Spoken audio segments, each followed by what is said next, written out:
सिंधुदुर्ग जिल्ह्यातल्या राजकोट या ठिकाणी जो छत्रपती शिवाजी महाराजांचा पुतळा उभा करण्यात आलेला होता, अगदी नरेंद्र मोदी, त्यानंतर डिफेन्स मिनिस्टर त्यावेळेस राजनाथ सिंग, मुख्यमंत्री एकनाथ शिंदे असे सगळे महत्त्वाचे नेते जाऊन या पुतळ्याचा अनावरणाचा कार्यक्रम करून आलेले होते। हा पुतळा कोसळला आणि त्यानंतर राज्यभरात आता छत्रपतींचे जे सगळे प्रेमी आहेत, सगळे भक्त आहेत, या सगळ्यांमध्ये सगळ्या शिवप्रेमींमध्ये संतापाची लाट आहे। वेगवेगळ्या ठिकाणी राज्यभरात आंदोलनं सगळी सुरू झालेली आहेत।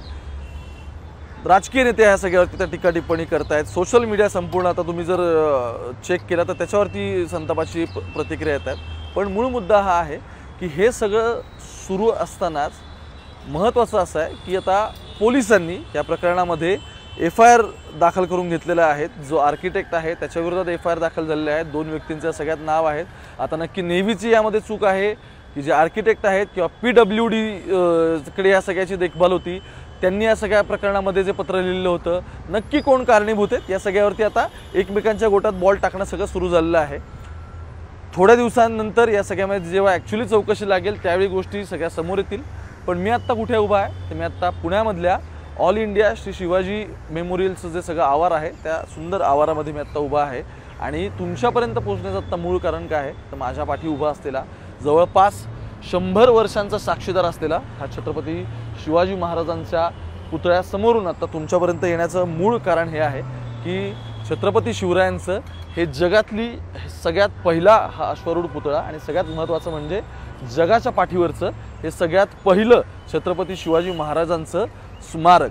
आपल्याकडे आत्ताचा जो पुतळा उभा केलेला होता हा अगदी काही दिवसांपूर्वीच उभा केलेला होता आणि तो आता पडला, त्याच्यावरून वेगवेगळ्या ठिकाणी आता सगळं राजकारण सुरू झालेलं आहे।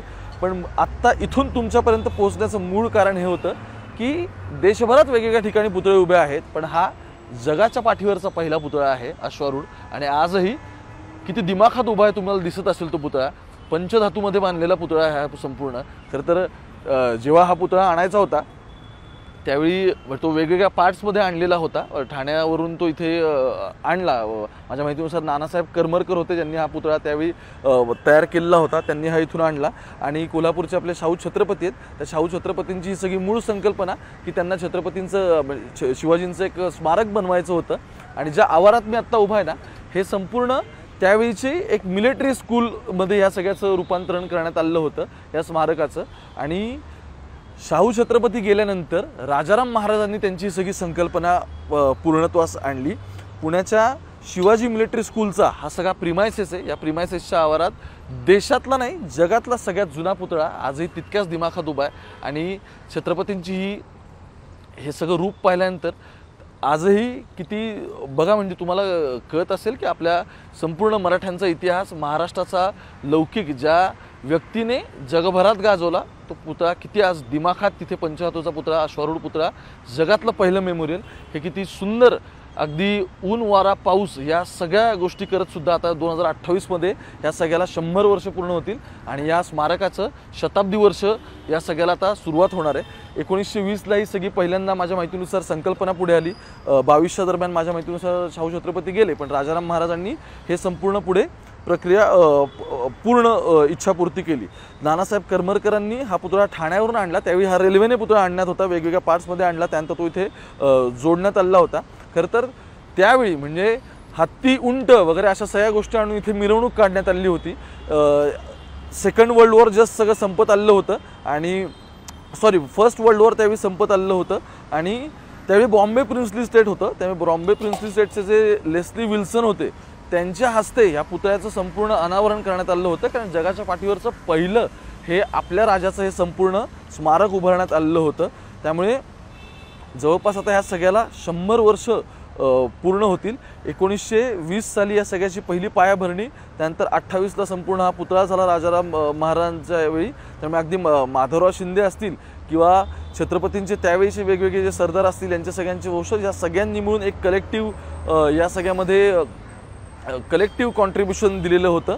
आणि त्यानंतर एक स्मारक फक्त का ठेवावं, त्या स्मारकाचं पुढे ते स्मारक राहील नाही राहील दुसऱ्या महायुद्धापर्यंत असे सगळ्यांना त्यावेळी प्रश्न पडत होते।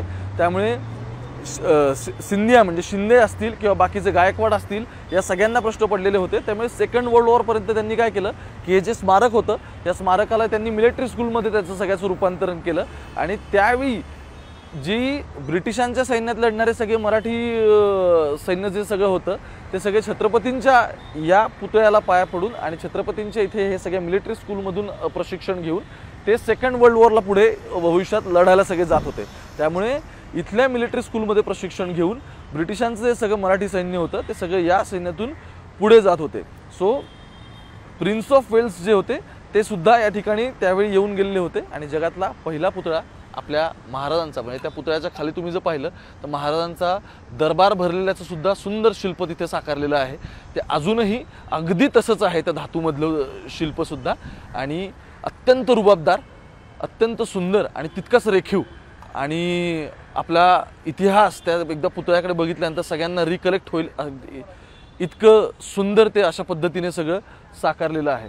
एक शेवटी मला फक्त या सगळ्यात सांगायचं आहे, हा पुतळा जो आता सिंधुदुर्गमधला हे गेला त्यानंतर एक दोन गोष्टी झाल्या, ते म्हणजे आता राजकारण त्यावरून सगळं हे होईल किंवा त्यावर आता वेगवेगळे आरोप प्रत्यारोप वगैरे होऊ लागलेत। या सगळ्या घटना जरी होत असल्या तरीसुद्धा काही गोष्टी समजून घेतल्या पाहिजेत। घाई गडबडीत केलेलं काम असेल किंवा त्याचं श्रेयवादाचा संपूर्ण विषय असेल किंवा काही ठराविक गोष्टींचं श्रेय घेण्यासाठी केलेल्या गोष्टी असतील, यामध्ये कधी सस्टेनेबिलिटी नसते। सस्टेनेबिलिटी कोणत्या गोष्टीत असते? ज्या गोष्टी मनापासून केलेल्या असतात, ज्या गोष्टी आत्मीयतेने झालेल्या असतात आणि ज्या गोष्टी खरंच तुमच्या इच्छेने तुम्हाला त्या लॉंग टर्म आणि त्या पुढच्या पिढीपर्यंत पोहोचवण्याची तुमची मानसिकता असते, तुमची इच्छा असते, त्या हेतूने ज्यावेळी ते साध्य होतात ना त्यावेळी हे असं सुंदर शिल्प वर्षानुवर्ष आणि अगदी पुढच्या पिढ्यांपर्यंत आणि पिढ्यांपिढ्यांपर्यंत ते राहत राहील, त्याचा वारसा कायम आयुष्यभरासाठी राहील, अशा पद्धतीने ते साकारलं जातं। एखाद्या गोष्टीचं राजकीय श्रेय घेण्यापेक्षा किंवा त्या